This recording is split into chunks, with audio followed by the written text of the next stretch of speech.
Bismillahirrahmanirrahim. Assalamualaikum warahmatullahi wabarakatuh. Waalaikumsalam warahmatullahi wabarakatuh. Selamat pagi untuk ibu-ibu yang luar biasa dari SMK Negeri 1 Karanganyar.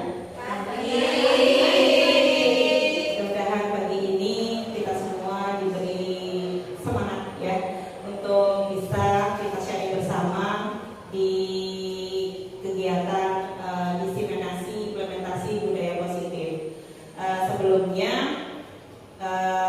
marilah kita ucapkan rasa syukur kita kepada Allah Subhanahu wa Ta'ala yang telah memberikan rahmat, hidayah serta inayahnya kepada kita semua, sehingga pada hari ini kita masih bisa menghirup udara segar, masih diberi kesehatan dan keselamatan, kemudian terutama diberikan kebahagiaan. Untuk hari ini saya ucapkan terima kasih kepada rekan-rekan guru dari SMK Negeri 1 Karanganyar yang telah sudi menghadiri acara diseminasi implementasi budaya positif terkait dengan program guru penggerak ya, yang mana kita ketahui sendiri untuk beberapa minggu ke depan ini kegiatannya sangat padat ya. Di sela-sela Bapak Ibu guru mengajar, kemudian mengerjakan tugas tambahan, dan ada yang sedang berorientasi untuk P3K, kemudian persiapan PKKS dan persiapan PKS. Jadi saya ucapkan terima kasih sekali sudah meluangkan waktu untuk menghadiri diseminasi implementasi budaya positif. Terima kasih banyak rekan guru-guru semua. Oke, baik. Untuk hari ini saya memilih tema untuk menanamkan dan membiasakan budaya positif dengan kesepakatan kelas dan segitiga restitusi dalam proses pembelajaran. Dan ini memang sudah saya rencanakan ya, kaitannya nanti dengan penanaman budaya positif yang ada di SMK Negeri 1 Karanganyar. Nah, sebelum kita mulai untuk diseminasi implementasi budaya positif, kita ice breaking dulu agar nanti lebih semangat lagi, dan mudah-mudahan sampai akhir pun kita tetap semangat ya. Mohon kesediaannya untuk rekan-rekan guru semua untuk bisa berdiri terlebih dahulu. Jadi ini ice breakingnya adalah lebihan dari HUT SMK Saka kemarin. Nah, sebentar lagi kita semua sudah jalan. Kita renggangkan otot bersama-sama. Nah ini gerakan untuk keluarga.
saya buat sebelumnya seperti ini.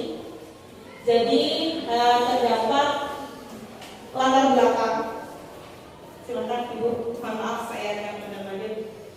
Ada latar belakang, kemudian tujuan, ada tolak ukur, kemudian lini masa dan dukungan yang dibutuhkan. Jadi kalau misalkan kita lihat untuk kegiatan diseminasi kali ini itu terdapat pada lini masa yang ketiga, yaitu pengimbasan materi budaya positif dan mengkomunikasikan tindakan aksi nyata kepada wali kelas dan rekan sejawat. Ini masuk ke dalam tahapan ketiga. Sedangkan untuk lini masa yang selanjutnya itu masih perlu proses dan perlu dukungan dari rekan guru semuanya. Kemudian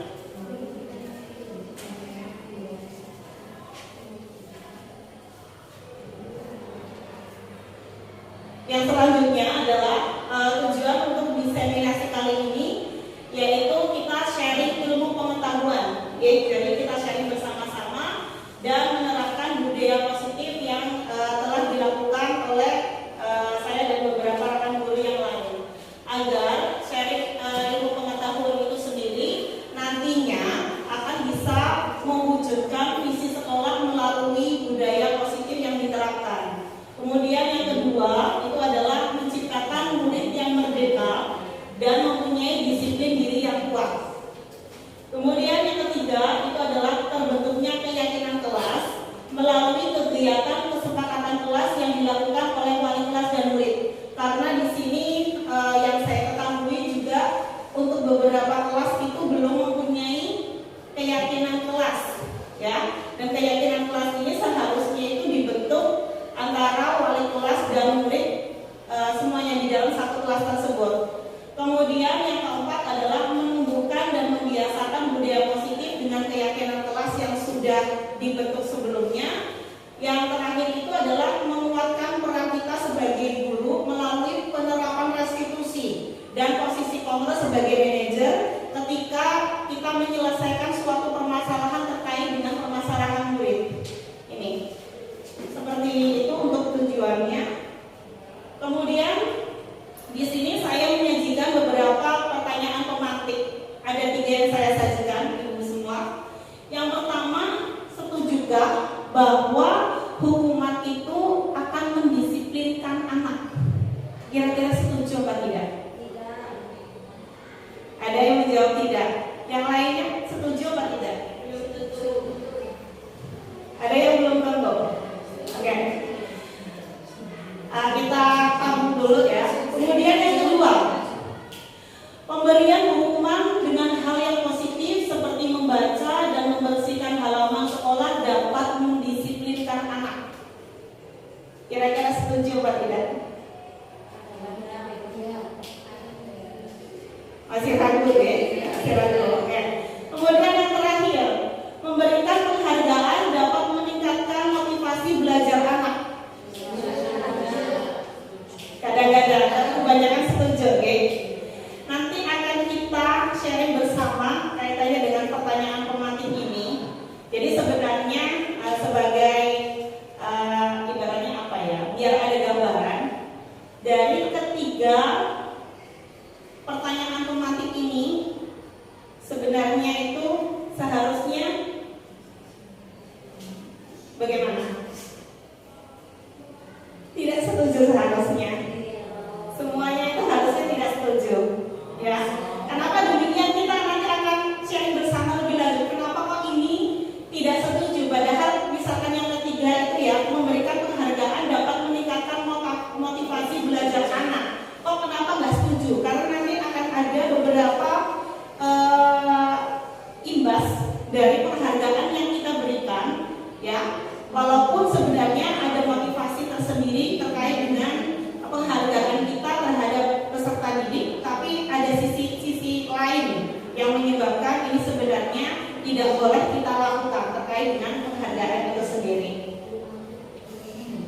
Kemudian terkait dengan materi hari ini yang akan kita sharing bersama-sama, itu ada sekitar 6 poin, ya. Yang pertama kaitannya dengan disiplin positif.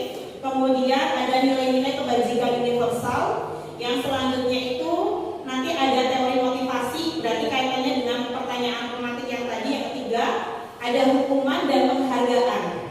Kemudian ada keyakinan kelas, kebutuhan dasar manusia dan berkualitas. Kemudian ada restitusi, di mana nanti ada 5 posisi kontrol. Nanti bisa kita lihat kita berada pada posisi yang mana. Apakah kita sebagai penghukum, apakah kita sebagai teman, atau sebagai pemantau, atau pembuat rasa bersalah, atau mungkin yang terakhir kita sebagai manajer, seperti itu. Kemudian yang terakhir itu adanya restitusi. Di sini materinya adalah segitiga restitusi. Jadi bagaimana langkah-langkah kita menyelesaikan permasalahan anak, ya. Namun kita sekaligus mengajak anak itu sendiri agar bisa berpikir kaitannya terkait dengan permasalahan tersebut. Kita itu harus melakukan apa? Jadi solusinya itu bukan dari guru. Sebisa mungkin anak itu sudah berpikir kritis. Saya habis ini mau melaksanakan apa yang harus saya lakukan untuk menyelesaikan permasalahan ini. Dan nantinya mereka itu kembali ke kelompoknya atau ke kelasnya itu tidak ibaratnya menjadi pribadi yang jauh lebih baik lagi. Karena kita tahu bahwasanya kalau misalkan anak itu sudah ada masalah, terkadang siswa yang lain atau teman-teman yang lain itu merasa agak berbeda dari yang sebelumnya, seperti itu.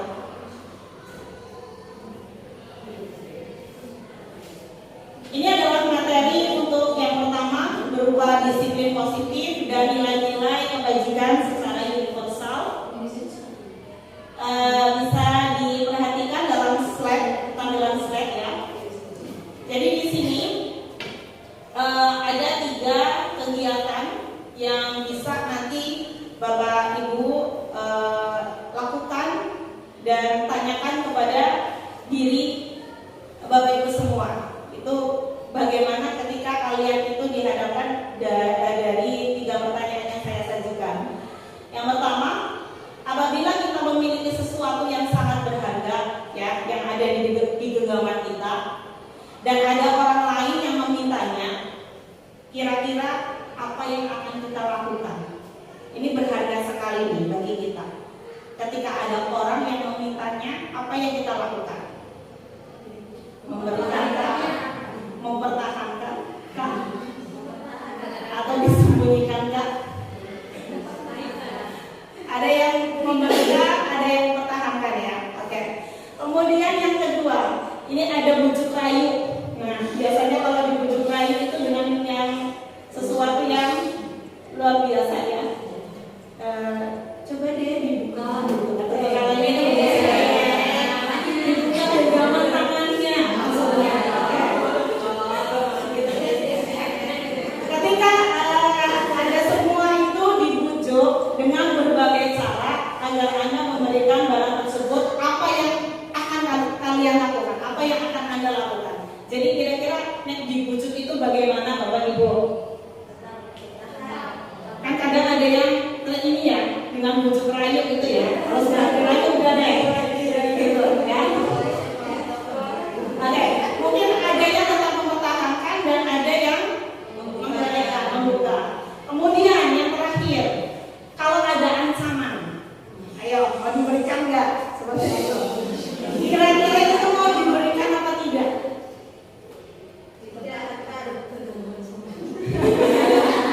Tergantung ancamannya gitu ya. Ancamannya itu dengan saja pakai kita berikan. Kalau ancamannya itu dengan bunga bank, kayaknya malah tidak ya. Saya perhatikan seperti itu. Jadi memang bervariasi sekali dari beberapa peristiwa yang saya tampilkan di sini ya. Ketika dibujuk bagaimana, ketika diancam bagaimana, berubahkah keyakinan kita terhadap apa yang ada di genggaman kita itu berbeda-beda. Jadi sebenarnya baik kita mempertahankan ya dari awal sampai dengan tadi ada ancaman, ataupun kita tidak mempertahankannya, atau mungkin bisa dikatakan kita memberikan sesuatu yang berharga itu kepada orang lain. Sebenarnya itu kita pasti memiliki suatu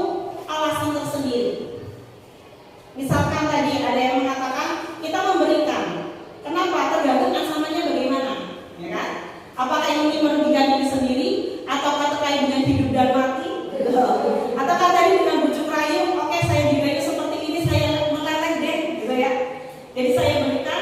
Jadi jawabannya itu tergantung diri kita sendiri, ya. Dan kita sebenarnya tidak bisa mengontrol seseorang. Kalau kita merayu, mungkin orang tersebut memberikan kepada kita, kita mengancam kepada seseorang, kemudian memberikannya ke kita. Sebenarnya itu kita tidak mengontrol, tidak bisa mengontrol seseorang tersebut. Karena apa?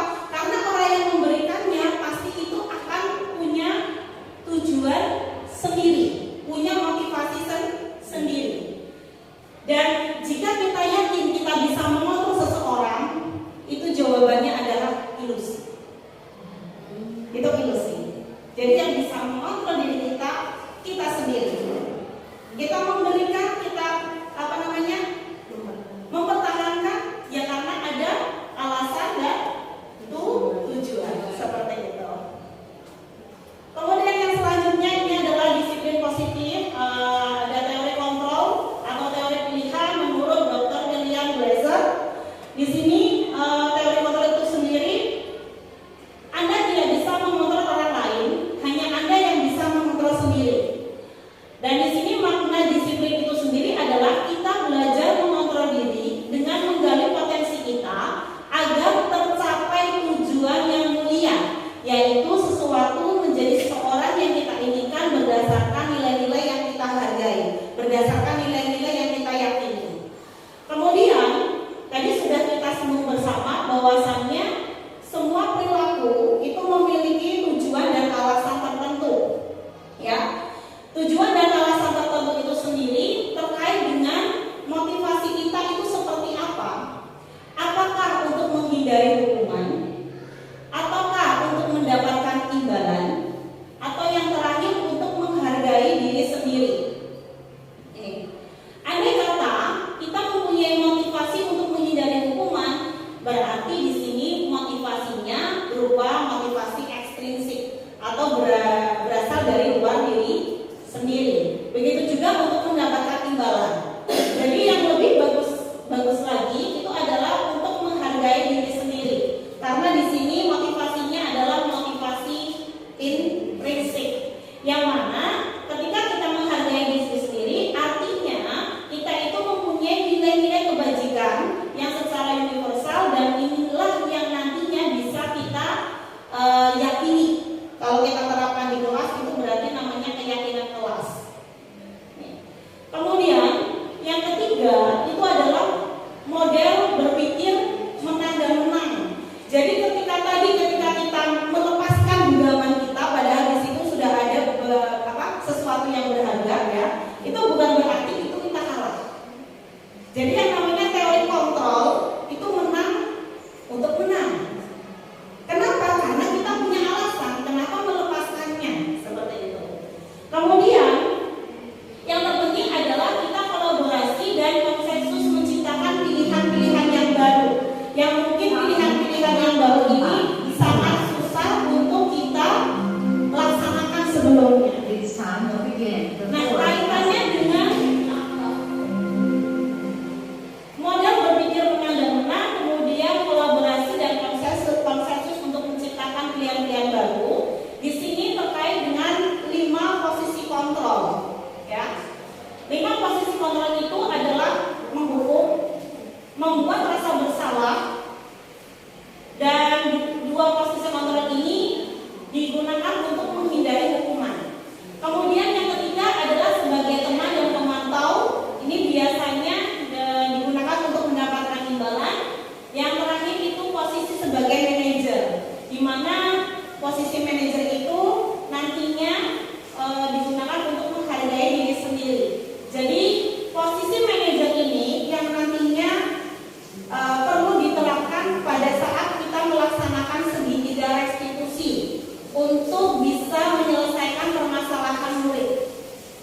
Di mana segitiga restitusi itu ada 3 tahapan, ada menstabilkan identitas, kemudian validasi kebutuhan, dan menanyakan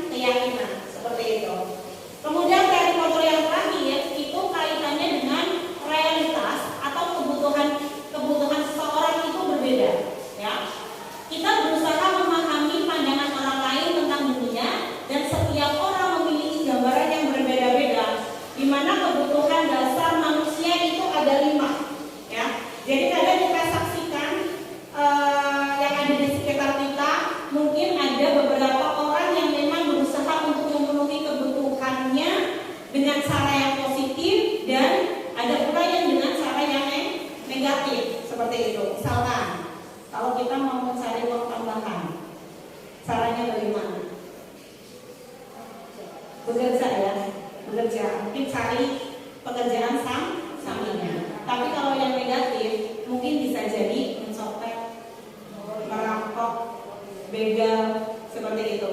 Dan ini dibutuhkan memang lingkungan dan dukungan serta komunikasi serta kolaborasi dengan banyak orang, terutama di lingkungan sekitar kita.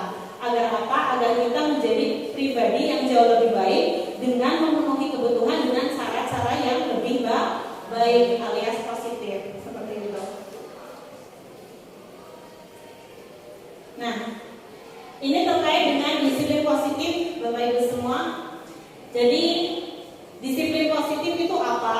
Disiplin positif itu adalah cara kita untuk mengontrol diri dan bagaimana menguasai diri untuk memilih tindakan yang mengacu pada nilai-nilai yang kita hargai agar tercapai tujuan mulia yang diinginkan. Dan disiplin positif itu sendiri merupakan unsur yang utama dalam terwujudnya budaya positif yang kita cita-citakan di sekolah-sekolah kita.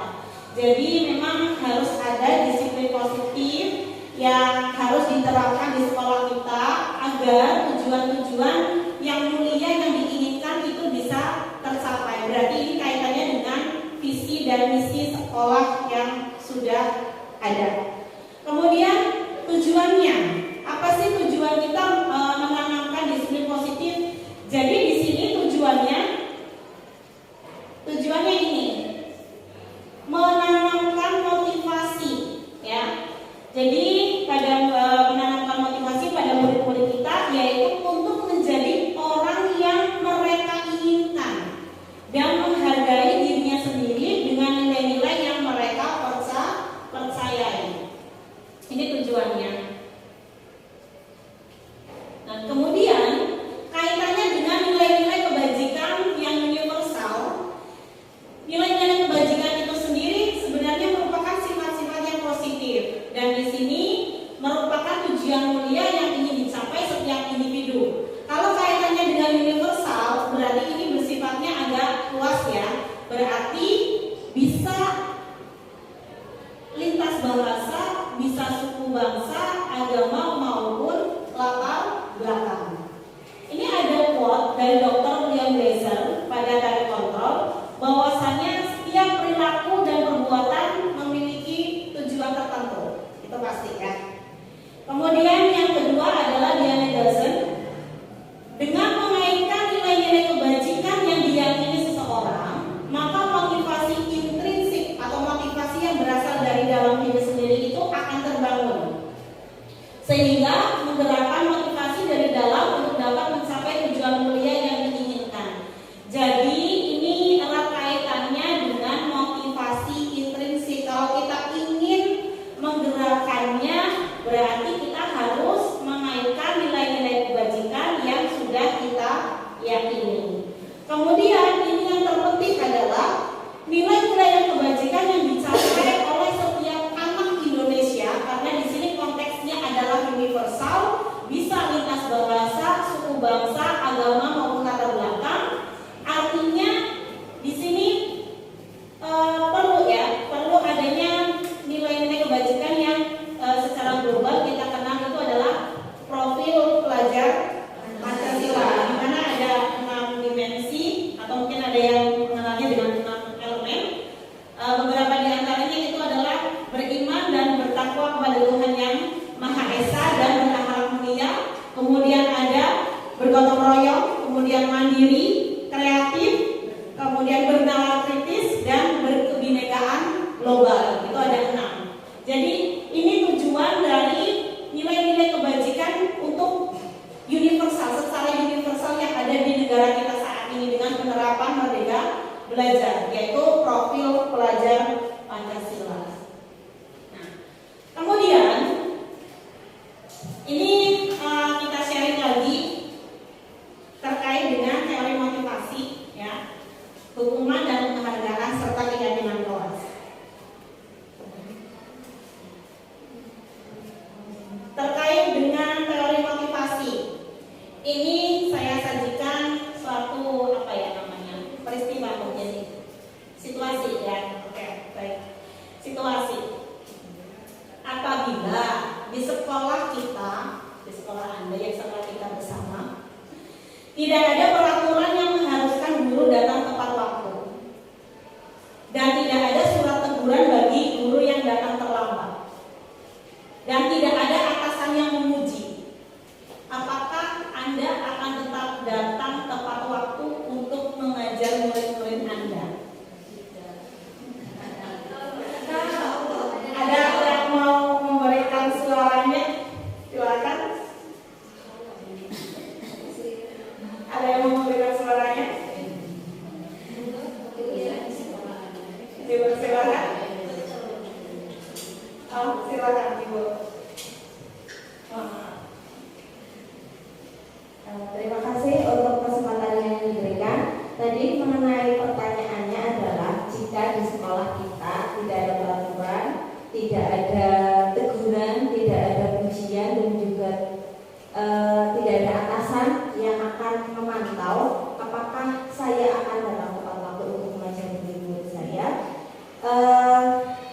Kalau pertanyaan ini ditujukan untuk hati nurani saya sebagai seorang guru, saya akan menjawab insya Allah sesuai kemampuan saya. Tapi kalau ini ditanyakan kepada ego saya, mungkin saya akan mengatakannya, menjawabnya tergantung. Kalau semisal saya bisa, saya akan datang tepat waktu. Kalau tidak bisa, mungkin tidak. Begitu. Terima kasih. Terima kasih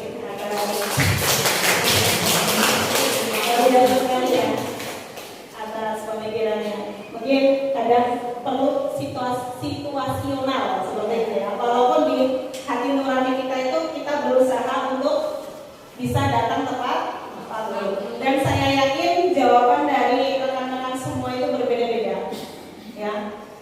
Ada yang mungkin menjawab lah telat baik. Apa-apa lah telat. Gak ada yang menegur, gak ada yang menghukum, gitu ya. Atau mungkin saya akan datang tepat waktu, karena kalau tidak datang tepat waktu, absennya nanti telat, jam kerja saya itu berkurang. Begitu ya. Atau mungkin yang bagus itu mungkin entah itu ada penghargaan, ada peraturan atau tidak seperti itu, ada yang menegur atau tidak, atau mungkin tidak ada alasan saya akan datang tepat waktu. Karena itu sebagai tanggung jawab saya sebagai guru yang nantinya akan melayani murid dengan baik, yang harus menuntun murid-murid kita ke arah yang jauh lebih baik lagi, seperti itu. Jadi marilah kita pahami bersama-sama, Bapak Ibu semua, kaitannya dengan teori motivasi. Oke. Jadi teori motivasi itu kita bagi menjadi 3. Yang pertama, untuk menghindari ketidaknyamanan atau hukuman. Kalau tadi alasannya adalah anak hukuman, yang telat, berarti aku tetap berangkat karena takut dihukum, gitu ya, misalkan gitu ya. Kalau yang seperti ini untuk menghindari ketidaknyamanan atau mungkin yang penting asal absen biar jam kerjanya tidak terpotong, itu artinya di dalam diri Bapak Ibu itu ada motivasi secara eksternal yang bukan berasal dari diri sendiri. Kemudian apabila kita datang itu hanya mungkin kita terlihat itu guru yang paling teladan, guru yang paling dasik, guru yang paling disiplin. Kita hanya mengharapkan penghargaan saja. Ini juga di dalam diri kita artinya terdapat motivasi eksternal. Namun apabila kita itu berusaha untuk menjadi orang yang mereka inginkan dan menghargai diri sendiri, artinya kita sadar bahwa kita punya tanggung jawab, bukan hanya sekedar kita berangkat absen kemudian pulang atau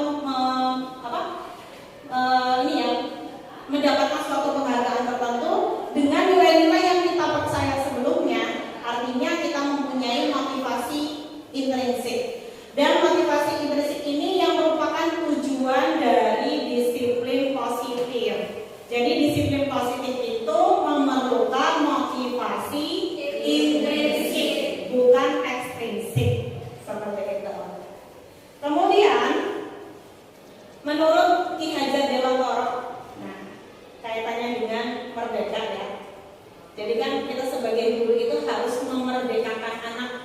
Kita tidak boleh menekan anak, bahkan harusnya kita itu menuntun dan mengarahkan anak. Merdeka itu artinya kita itu tidak hanya terlepas dari yang namanya perintah seseorang. Namun yang namanya merdeka, kita itu harus cakap membuat perintah untuk diri kita sendiri, gitu. Jadi tidak hanya bebas dari tekanan, itu merdeka, bukannya seperti itu. Tapi kita harus mengarahkan diri kita dengan adanya motivasi yang intrinsik itu tadi. Ini bisa mengarahkan kita kepada disiplin yang positif seperti itu. Oke. Kemudian ini Bapak Ibu terkait dengan pertanyaan otomatik yang tadi, bahwa sebagian besar itu setuju akan penghargaan itu bisa meningkatkan motivasi murid ya. Ini yang selama ini terjadi, bahwasanya penghargaan itu dianggap sebagai dewa ya, karena paling efektif sendiri mengantarkan peserta didik agar lebih semangat dalam meraih prestasi. Namun tahukah kita semua nih ya, bahwasanya penghargaan maupun hukuman itu adalah cara-cara mengontrol perilaku seseorang yang justru menghancurkan potensi untuk pembelajaran yang sesungguhnya. Jadi hampir sama penghargaan maupun hukuman. Kalau istilah kerennya apa ya? Penghargaan dan hukuman.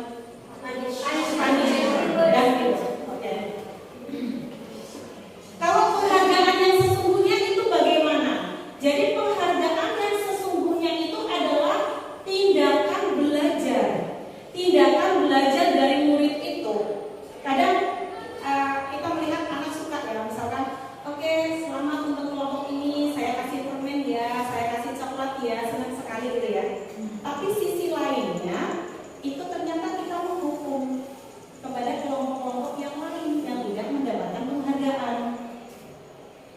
Atau misalkan kita hanya menyanjung 1-2 orang, itu nantinya juga akan menyebabkan kesenjangan. Oh, itu anak yang suka selalu sanjung, saya tidak disanjung oleh guru, maka secara tidak langsung penghargaan itu sendiri akan menurunkan motivasi belajar anak. Saya tidak mau, ya, saya tidak mau. Karena apa? Karena walaupun saya berusaha sekeras apapun, toh yang disanjung mesti dia. Nah, seperti itu. Pernah nggak kita berpikir sampai situ? Itu ya. Oke. Kemudian ini kemarin yang saya terapkan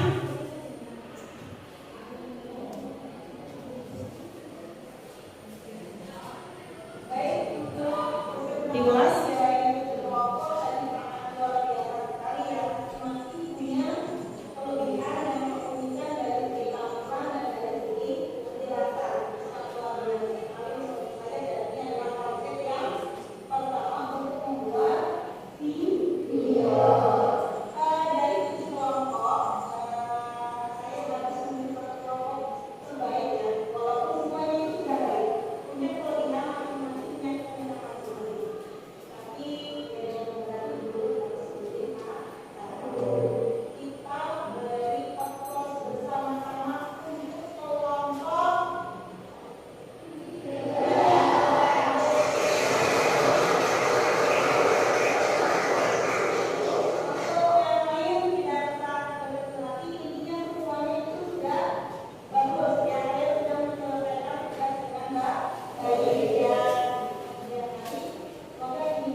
Demikian ya. Jadi tadi sudah kita singgung bersama bahwasanya penghargaan yang sesungguhnya itu adalah belajar itu sendiri. Jadi walaupun tadi saya menyebutkan salah satu kelompok ya yang terbaik, tapi di akhir itu penekanannya adalah kalian sudah mengerjakan tugas itu dengan baik, sudah bervariasi dengan beberapa hasil dan penekanannya juga terhadap manfaat dari tugas yang sudah dilaksanakan seperti itu. Tapi kalau kita berhenti sampai dengan pemberian close tadi kepada kelompok 3, itu sama halnya kita itu menghukum kelompok yang lain, gitu. Jadi perlu adanya penekanan bahwa kita memberikan penghargaan itu tujuannya untuk apa, ya? Walaupun kita menyanjung, tapi perlu penjelasan lain agar penghargaan itu tidak bersifat sebagai penghukum, gitu. Nah, ini tadi dihukum oleh penghargaan ya. Jadi kenapa kok bahasanya dihukum oleh penghargaan? Bahwa kita tahu sendiri, kita meyakini gitu ya di dalam hati penghargaan itu untuk memotivasi anak atau murid. Penghargaan berlaku sama dengan hukuman itu apabila meminta atau membujuk seseorang melakukan sesuatu untuk memenuhi suatu tujuan tertentu dari orang yang meminta atau membujuk. Jadi ada yang memerintah kita, kemudian kita lakukan.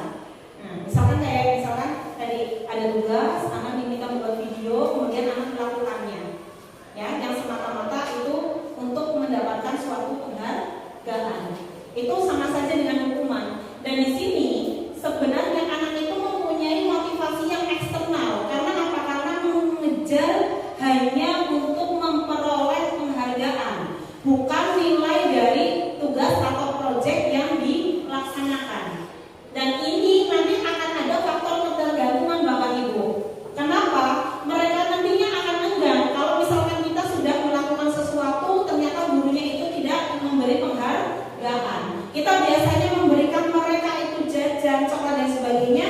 Ketika saya memperoleh misalkan nilai tertinggi, kok ternyata gurunya tidak memberi saya coklat, nanti akan ada keengganan seperti itu, ya. Jadi perlu kita pahami bersama. Dan ada beberapa dampak dari pemberian penghargaan. Di sini ada sekitar 8, ya. Pengaruh jangka pendek dan jangka panjang, penghargaan yang menghukum, sampai dengan penghargaan mengurangi motivasi intrinsik. Jadi nanti anak itu ogah-ogahan di dalam proses pembelajaran, sudah tidak berminat, gitu. Kalau kita hanya menekankan ke penghargaan. Mungkin lebih bagus lagi kita itu bukan penghargaan ya, tapi namanya apresiasi. Jadi saya apresiasi terhadap, daripada itu lebih baik daripada kita memberikan suatu penghargaan, gitu. Jangan sampai ketika kita melakukan penghargaan yang tujuannya untuk memotivasi, tapi ternyata sisi lainnya itu atau dampaknya itu akan ada banyak sekali, sampai dengan mungkin ada yang merusak hubungan, ada yang namanya iri hati mungkin, ya, gitu.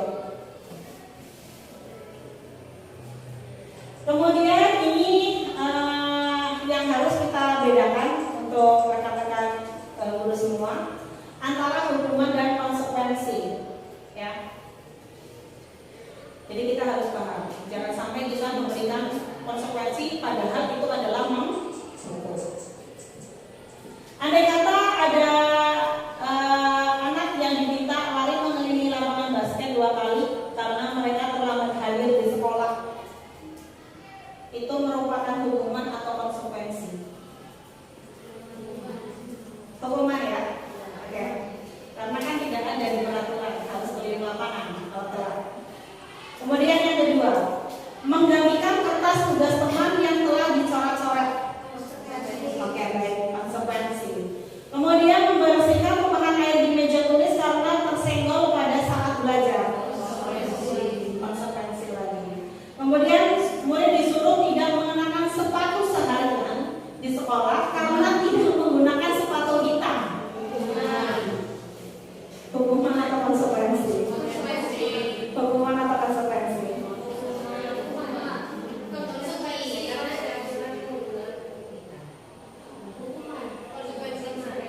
Ini hukuman.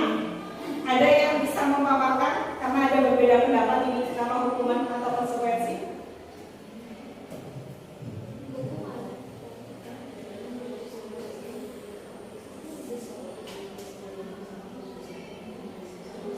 Ada? Ada? Atau mungkin masih bingung ya? Ada kan? Silakan. Terima kasih Bu Okti.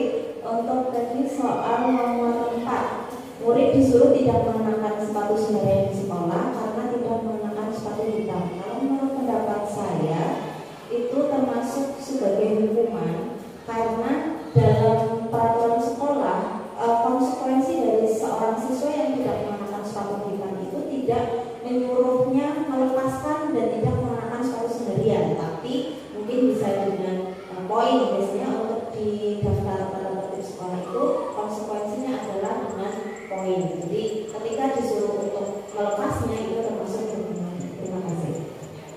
Terima kasih penjelasannya, luar biasa sekali. Kalau Ibu guru ya, guru yang luar biasa di sini.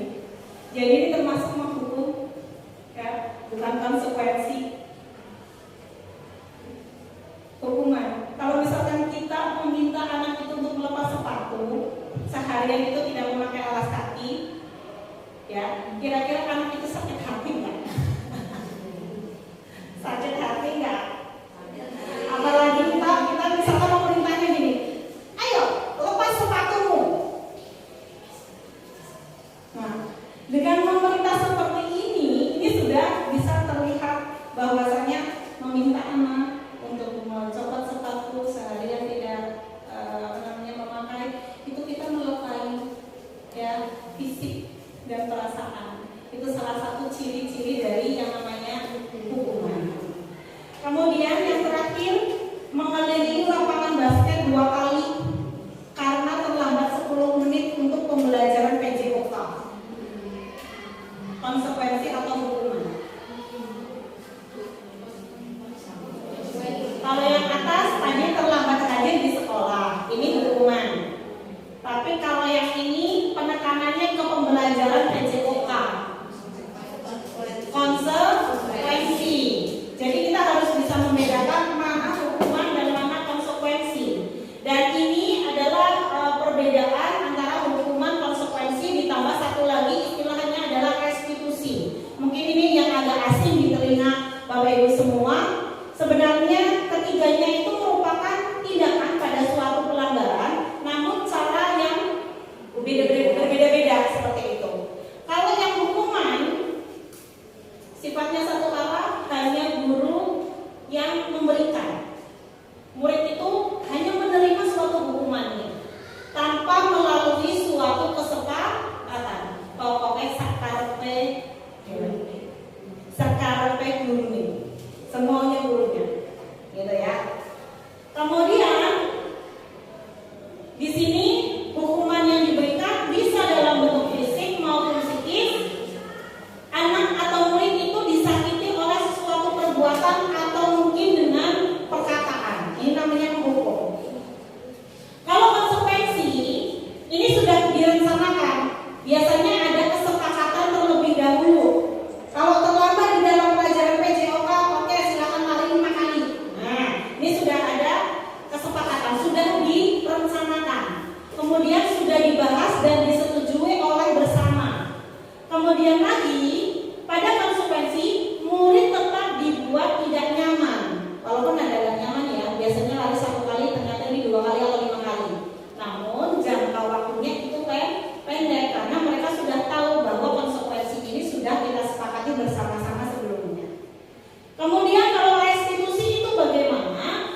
Jadi restitusi itu proses menciptakan kondisi bagi murid untuk memperbaiki kesalahan mereka, sehingga mereka bisa kembali pada kelompok mereka dengan karakter yang lebih kuat. Jadi kebiasaannya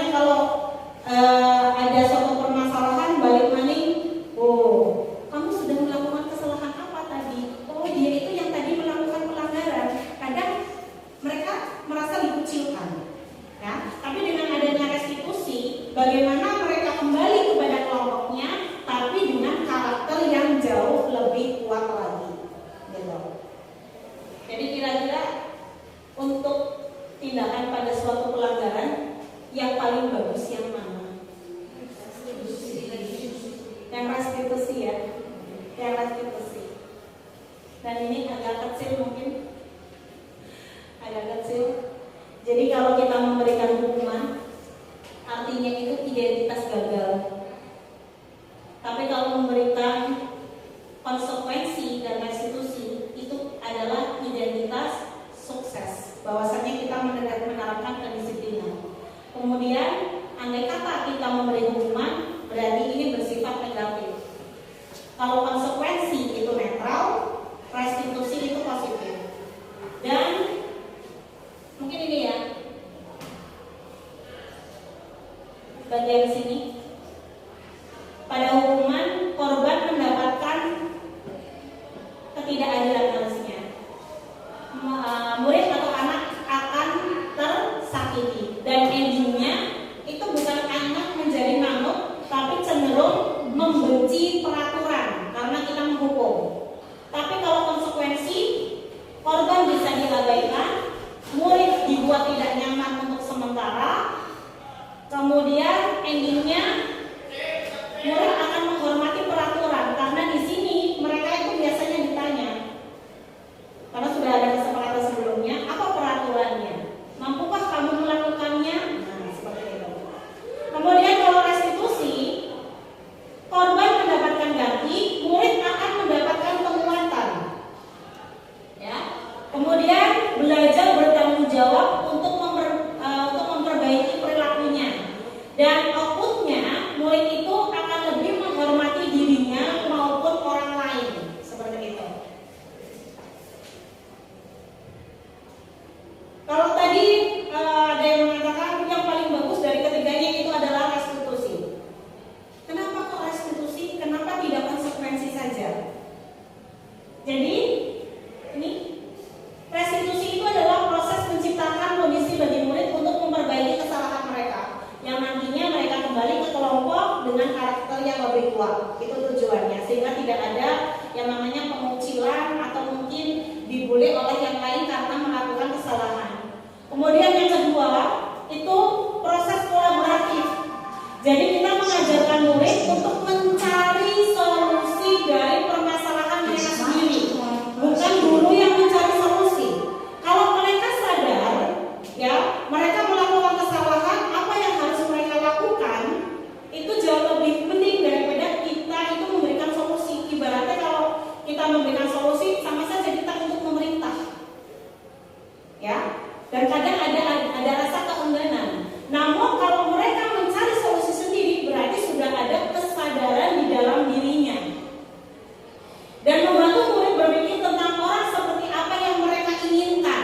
Kadang anak itu punya cita-cita, bisa kita tanyakan, kamu itu akan menjadi orang yang seperti apa? Misalkan saya menjadi polisi, gitu ya. Apakah menjadi polisi itu kita tanamkan sedini mungkin kita selalu melanggar peraturan? Kan tidak. Jadi kita kaitkan dengan cita-cita yang mereka inginkan dan bagaimana mereka harus memperlakukan orang lain. Jadi mereka bisa menghargai dirinya dan juga menghargai orang lain. Itu tujuan dari restitusi. Ini ada beberapa ciri-ciri dari restitusi. Ya, mungkin bisa dibaca di slide yang sudah ditampilkan.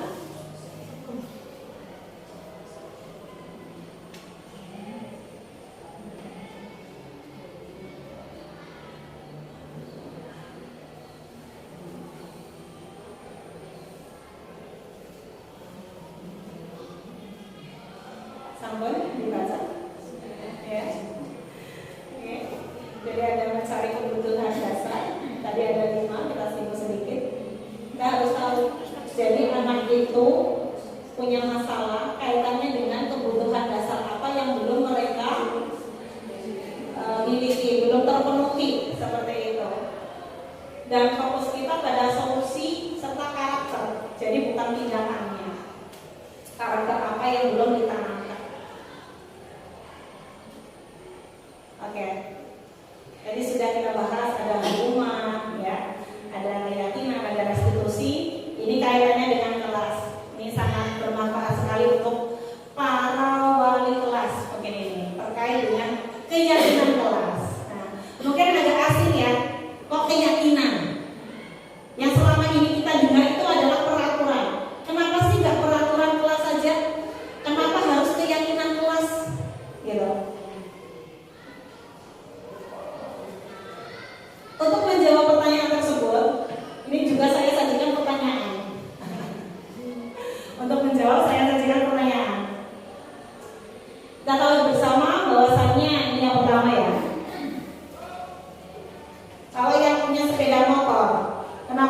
ada peraturan kalau pakai sepeda motor itu harus pakai helm.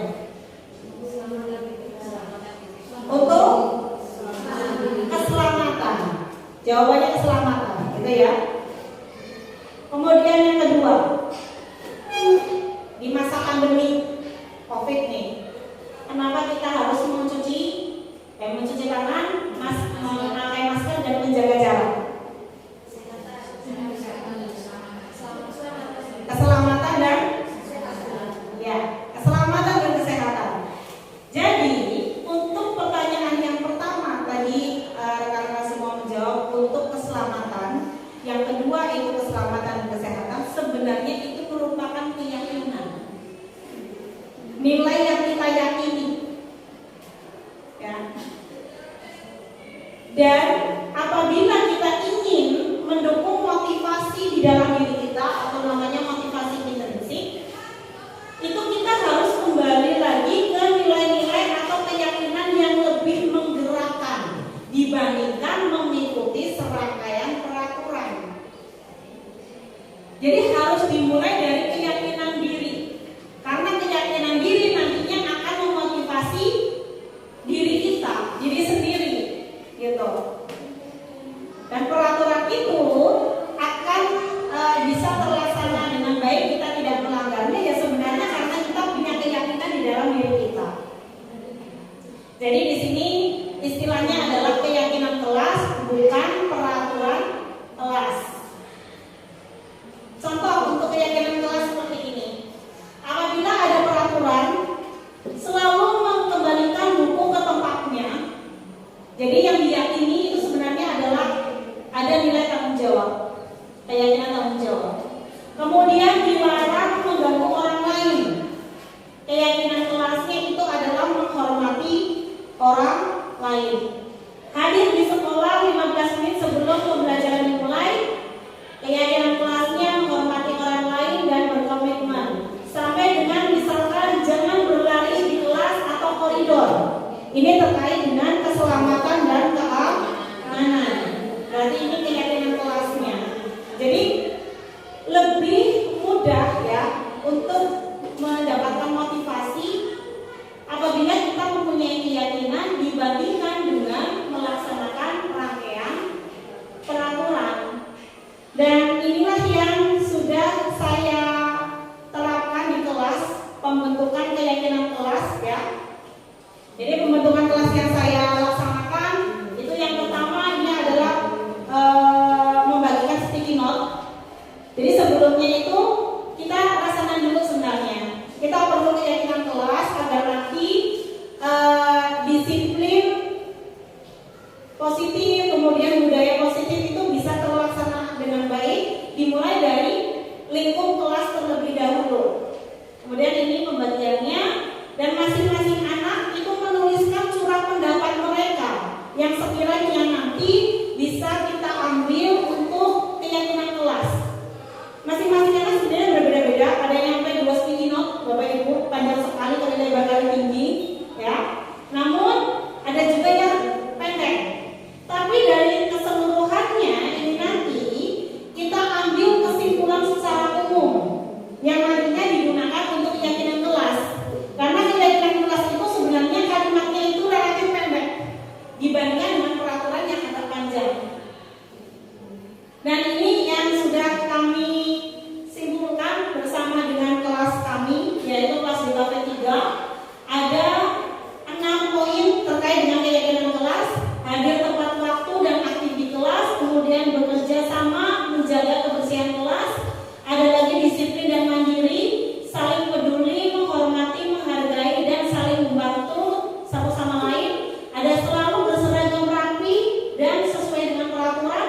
Yang terakhir itu tidak bermake up dan beraksesoris secara berlebihan, gitu. Dan ini apakah keyakinannya itu ngefek ya? Ini sangat ngefek sekali. Jadi mohon maaf tidak saya sampaikan. Seharusnya ini ada before dan after ya.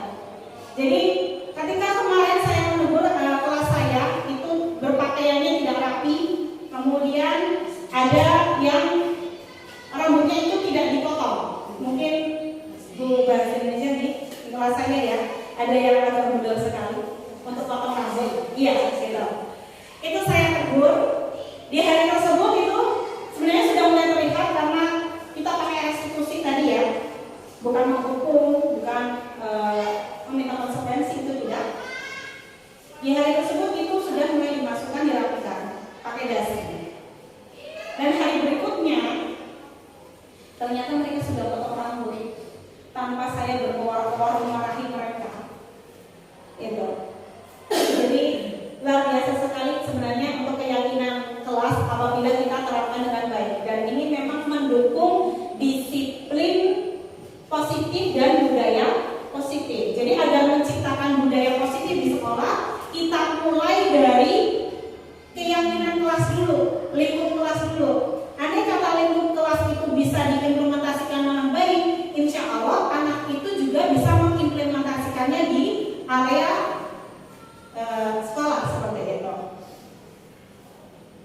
Nah, kemudian yang kita bahas selanjutnya adalah kebutuhan dasar manusia.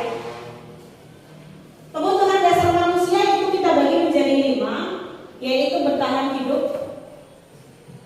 ada kasih sayang dan rasa diterima, kemudian penguasaan, kebebasan, dan kesenangan. Ini ada 5.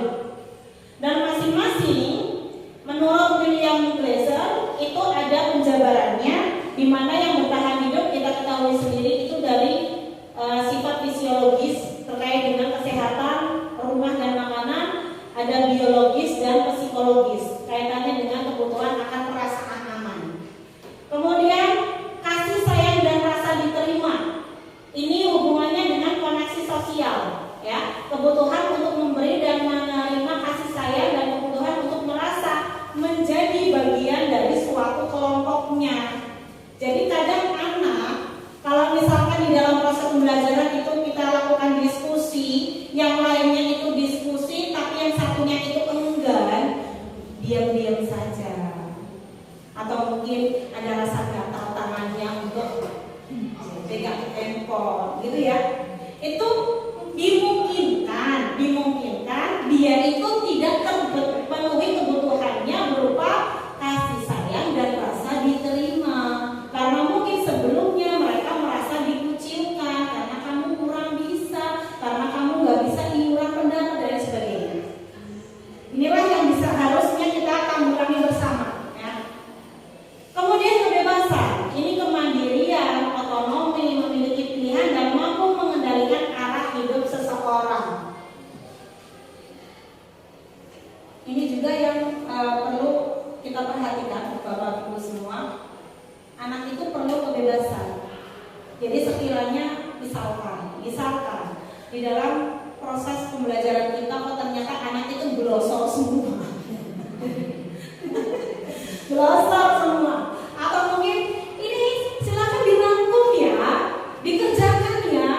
Buat saya pada pelorot kabeh mendelik tapi tidak mengerjakan apapun. Sebenarnya ada hal atau kebutuhan yang belum mereka penuhi, ya. Salah satunya mungkin kebebasan, mungkin terasa tertekan.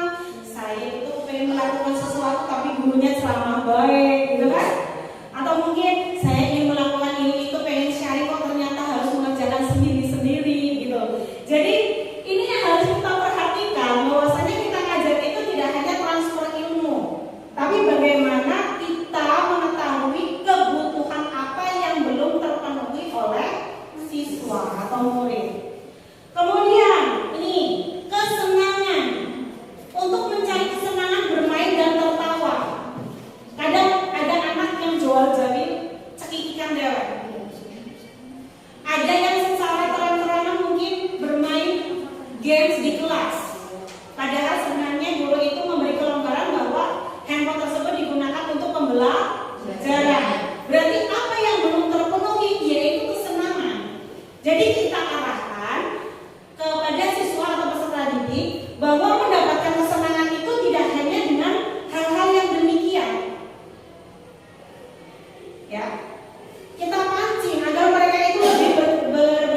awal tadi sudah kita singgung ada 5 posisi kontrol.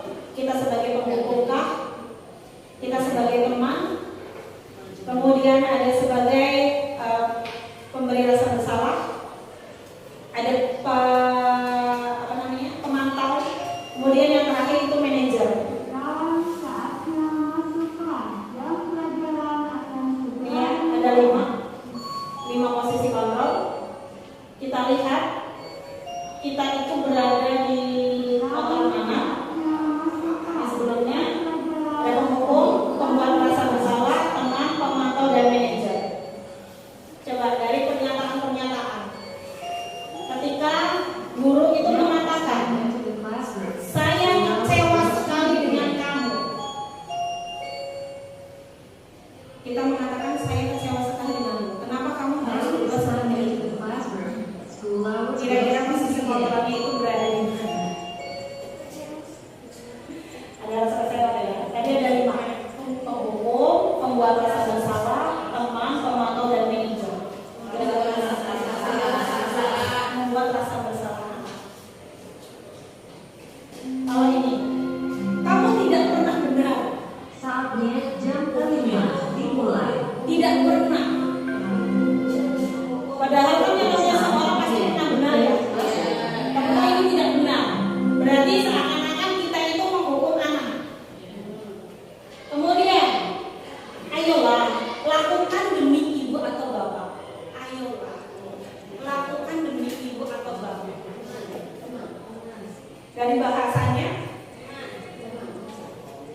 kita memposisikan murid kita sebagai teman. Jadi kita mengajak, ayolah lakukan ini demi bapak dan ibu.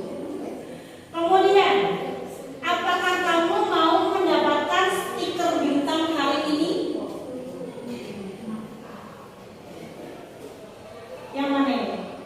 Menghukumkah? Sebagai temankah? Kalau mendapatkan stiker bintang berarti kan kita memberikan penghargaan. Yang namanya guru memberikan penghargaan pasti sudah ada data-datanya terlebih dahulu. Ya, betul sekali. Jadi memantau. Kalau kita gunakan data untuk memberikan suatu apresiasi atau mungkin penghargaan ya, itu sebagai pemantau. Kemudian, bagaimana kamu bisa menyelesaikan masalah ini? Artinya kita mengajak murid untuk berpikir kritis. Cara atau solusi yang dapat mereka gunakan untuk menyelesaikan permasalahan. Ini posisinya sebagai manajer, mengarahkan. Ya. Kemudian kamu selalu yang paling terakhir. Ini hukuman. Jadi pernahkah rekan-rekan dulu semua memakai beberapa kalimat ini? Berarti lebih cenderung ke posisi yang mana? Menghukumkah? Sebagai temankah? Memantau? Membuat rasa bersalah? Saya kecewa sekali.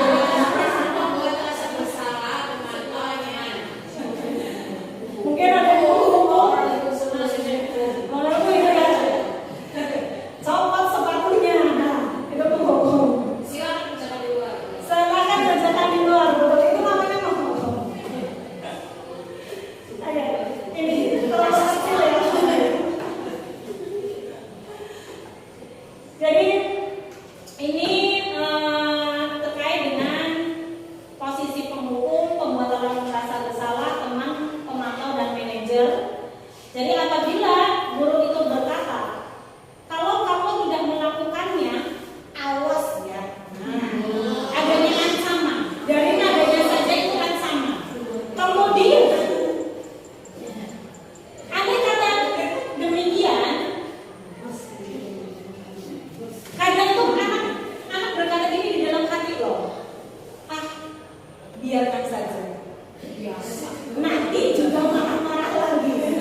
Artinya kita itu sudah terbiasa bersama anak sebentar itu marah, ya. Dan dampaknya pada murid itu apa? Itu mengulangi kesalahan. Jadi andai kata kita berada di depan pendisiplinan anak, kok datanya sama-sama setiap Jumat, setiap hari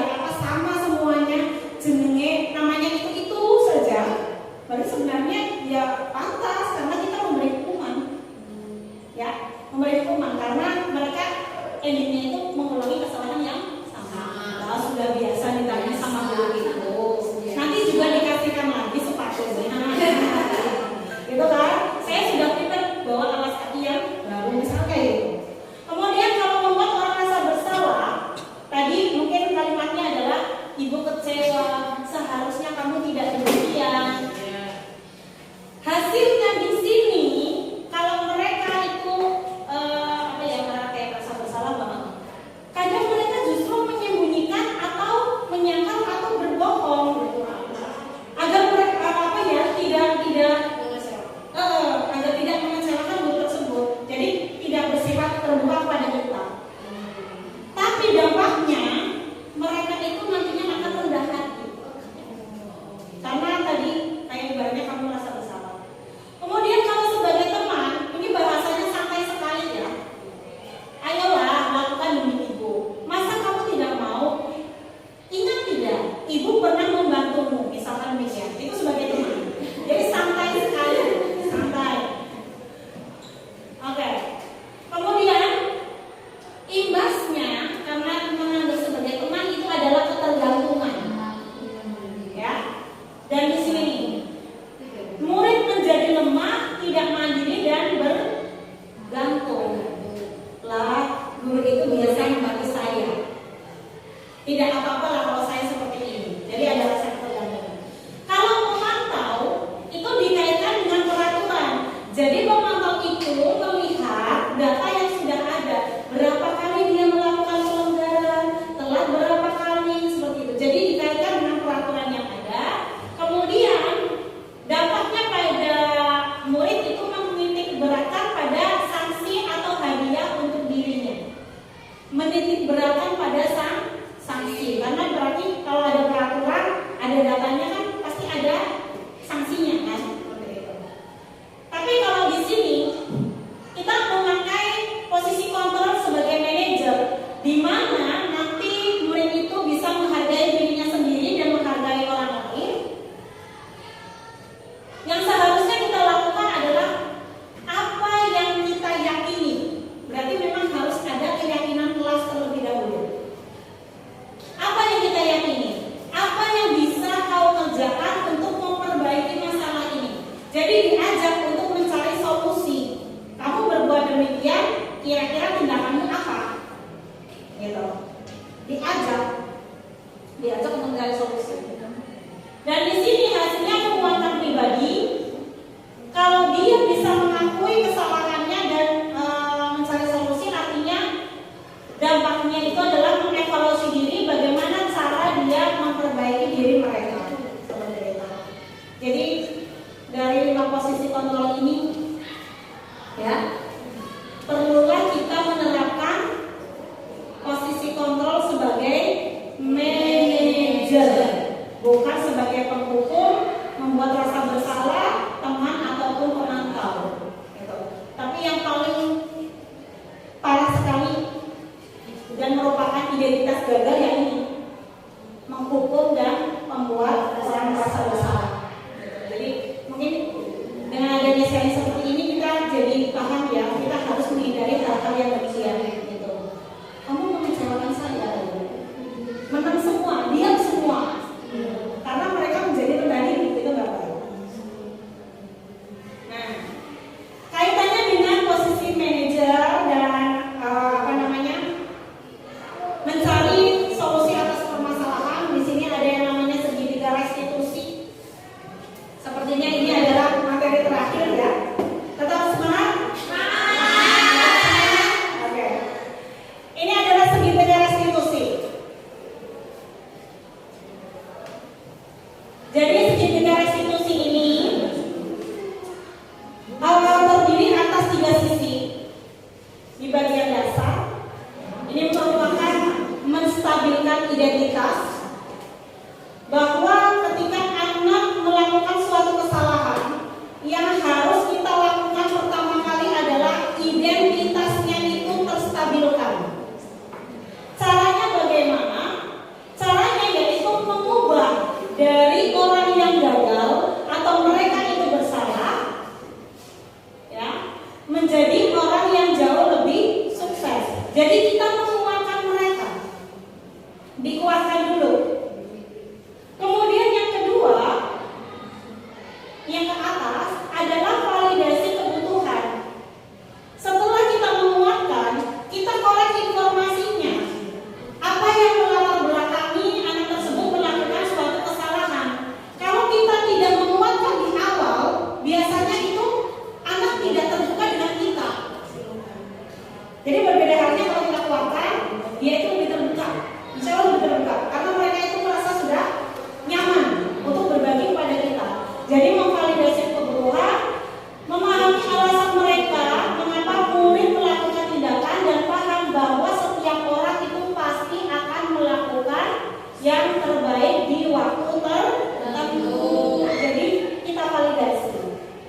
Keyakinanmu apa? Kalau misalkan kamu itu berkelahi dengan orang lain, keyakinan yang belum terpenuhi apa? Keyakinan yang belum dilakukan itu apa? Mungkin tidak menghormati orang lain, adalah kita yakinkan di situ, menanyakan keyakinan. Kaitkan lagi dia itu ingin menjadi orang yang seperti apa? Pantaskah ketika mereka mempunyai cita-cita yang demikian kau berbuat yang seperti itu, gitu ya? Atau mungkin kita ayo kita rangkul anak tersebut agar bisa lebih berpikir kritis lagi, agar bisa mencapai cita-cita yang mereka inginkan, gitu. Dan ini ada beberapa langkah atau kiat ya yang digunakan untuk bisa menstabilkan identitas anak. Bisa kita gunakan misalkan kalimat berbuat salah itu hal yang manusiawi. Jadi kita memaafkan.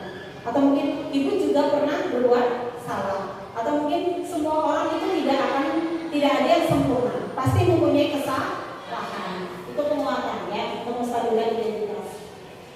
Kemudian memvalidasi kebutuhan tadi digunakan untuk mengetahui mengapa mereka itu melakukan perbuatan atau melanggar peraturan. Ini bisa kita gunakan beberapa kalimat.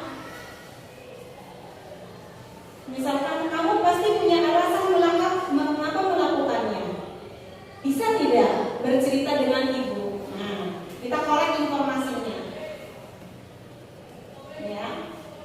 Atau maukah kamu belajar cara lain untuk mendapatkan apa yang kamu butuhkan tanpa harus memukul? Oh, berarti ini ceritanya sedang berkelahi. Kita korek informasinya pada tahapan validasi kebutuhan. Karena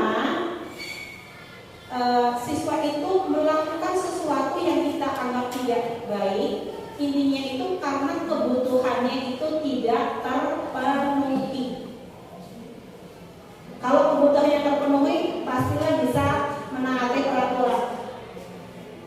Yang terakhir itu adalah menanyakan keyakinan.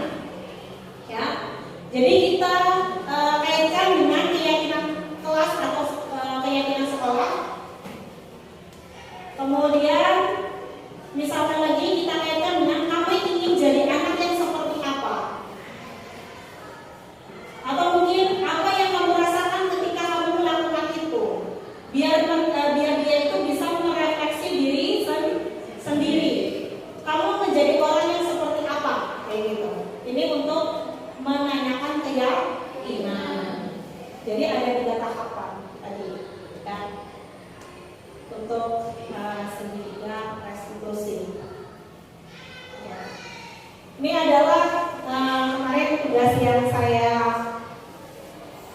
kerjakan, yaitu untuk demonstrasi kontekstual itu ada praktek segitiga restitusi, Bapak Ibu semua. Jadi bagaimana penanganannya terhadap murid yang melanggar peraturan. Ini ada skenario-nya ya. Bisa mungkin kita saksikan bersama-sama.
suaranya speaker.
Memanfaatkan waktu untuk bisa sekedar melihat notifikasi apa hal yang ada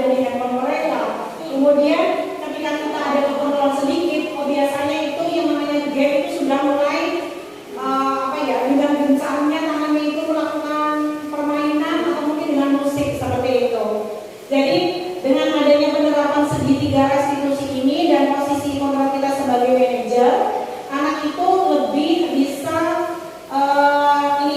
mencari solusi sendiri tanpa kita itu melakukan tekanan atau ancaman kepada anak gitu.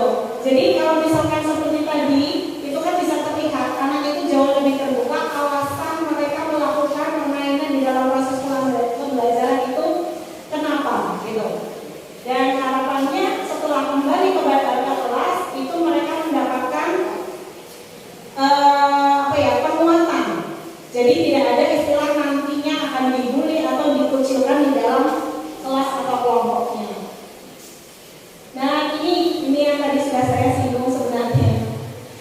Mungkin untuk Bapak Ibu yang mengajar di kelas DKP 3 untuk mungkin sangat familiar sekali dengan dua anak ini. Pastinya dasi itu jarang dipakai. Diminta untuk potong rambut itu pasti nanti ya. Kalau kita telah ini saya memakai seragam tinggi itu di hari Senin. Memang keadaannya demikian. Bahkan mungkin ada bapak ibu yang berget, pengen saya kuncilin itu rambut, pengen saya jambak gitu ya. Karena diminta untuk potong dan potong nih. Dan saya sudah konsultasi dengan pihak BK waktu itu untuk meminta anak ini untuk potong. Dan sangat luar biasa sekali untuk apresiasi dari pihak BK yang mendukung penyelesaian masalah ini seperti itu. Nah, ini jadi di tempat pada waktu saya menerapkan segitiga restitusi, mereka menyadari kesalahannya. Saat itu pula mereka itu berusaha untuk merapaikan pakaiannya. Dan sebenarnya untuk yang foto ini, mereka itu sudah berusaha untuk merapikan rambut. Jadi rambutnya itu dibasahi. Agar apa? Agar itu terlihat ke belakang. Tapi ternyata balik lagi ke depan. Gitu. Yang ini. Dan yang satunya, ini setelah saya tanya, kenapa kamu tidak pakai dasi? Apakah kamu tidak punya? Bukan tidak punya, tapi tidak bisa memasang dasi. Jadi terbukanya demikian gitu, ya. Dan ini di hari Selasanya, ketika saya minta untuk menemui saya, jadi sudah pakai dasi. Dan ini kalau before after ini kadang-kadang semua ini sudah potong rambut. Jadi sebenarnya kalau mereka sadar akan kesalahannya, kita juga menyelesaikannya itu tidak bersifat menghukum atau membuat rasa bersalah. Itu akan memudahkan kita dalam menyelesaikan permasalahan murid seperti itu. Ya, jadi bukan, ayo kalau nggak potong nanti atau besok saya gundulin loh. Saya nggak seperti itu. Nah, bahkan saya menolak khusus sebenarnya. Anak saya mau potong, gitu ya. Pokoknya kebutuhan apa yang belum mereka penuhi, berusaha kita korek informasinya, kita penuhi kebutuhannya, gitu. Andai kata dia tidak bisa memakai dasi, sebenarnya di sini itu ada satu foto lagi. Sebenarnya loh yang tidak saya tampilkan. Saya membuat tutorial pemasangan dasi untuk si namanya Mas ini satu Taiful. Mas pakai dasi itu seperti ini loh. Nah, diajari. Nah, ini salah satu bentuk penerapan segitiga restitusi ya, dengan penerapan posisi kontrol sebagai manajer. Nah, tidak terasa ini Bapak Ibu sudah sampai slide yang terakhir. Oke, terima kasih banyak atas kehadiran rekan-rekan semua di dalam pertemuan kali ini, yaitu diseminasi implementasi budaya positif. Mudah-mudahan dari kegiatan sharing ilmu pengetahuan ini kita bisa lebih mengerti lagi tentang apa itu keyakinan kelas, kemudian teori motivasi. Tadi sudah ada kebutuhan ya, kebutuhan dasar manusia, segitiga restitusi, kemudian ada posisi kontrol. Mudah-mudahan lebih mengerti lagi, dan kedepannya saya berharap kita bisa berkomunikasi dan berkolaborasi agar bisa menerapkan budaya positif mulai dari kelas yang kita ajarkan atau kelas yang menjadi wali kita, dan lebih luas lagi penerapannya ke sekolah agar nanti visi sekolah melalui komunikasi dan kolaborasi ini. Sekali lagi saya ucapkan terima kasih. Mohon maaf sudah mengganggu waktunya di sela-sela kesibukan Bapak dan Ibu semua mengajar dan melaksanakan tugas tambahan atau persiapan kegiatan yang lainnya. Dan mohon maaf apabila dalam penyampaian sharing materi hari ini banyak kekeliruan dan banyak kesalahan. Mohon sekiranya dimaafkan. Saya akhiri. Sekian. Assalamualaikum warahmatullahi wabarakatuh. Waalaikumsalam warahmatullahi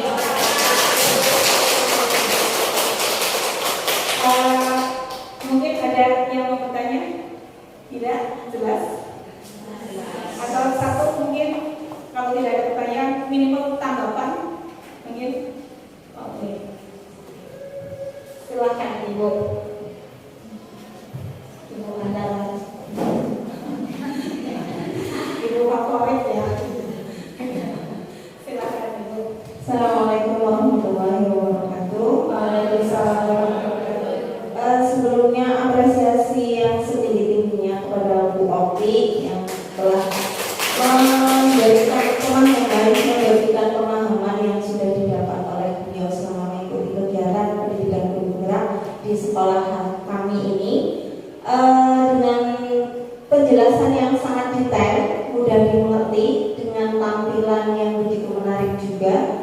Dan untuk tanggapan dari saya, mungkin mewakili teman-teman di sini, selain ucapan terima kasih adalah kami mendapatkan beberapa ilmu baru mengenai bagaimana kami harus sebaiknya mengkondisikan siswa-siswi kami di sekolah, yaitu diantaranya ternyata pemahaman kami sebelumnya bahwasanya punishment and reward itu adalah salah satu cara untuk mengkondisikan siswa. Tapi setelah mengikuti kegiatan ini, kami menjadi lebih menyadari bahwasanya untuk menertibkan murid itu lebih baik dengan membangun motivasi intrinsik atau dengan disiplin positif yang berasal dari diri murid itu sendiri.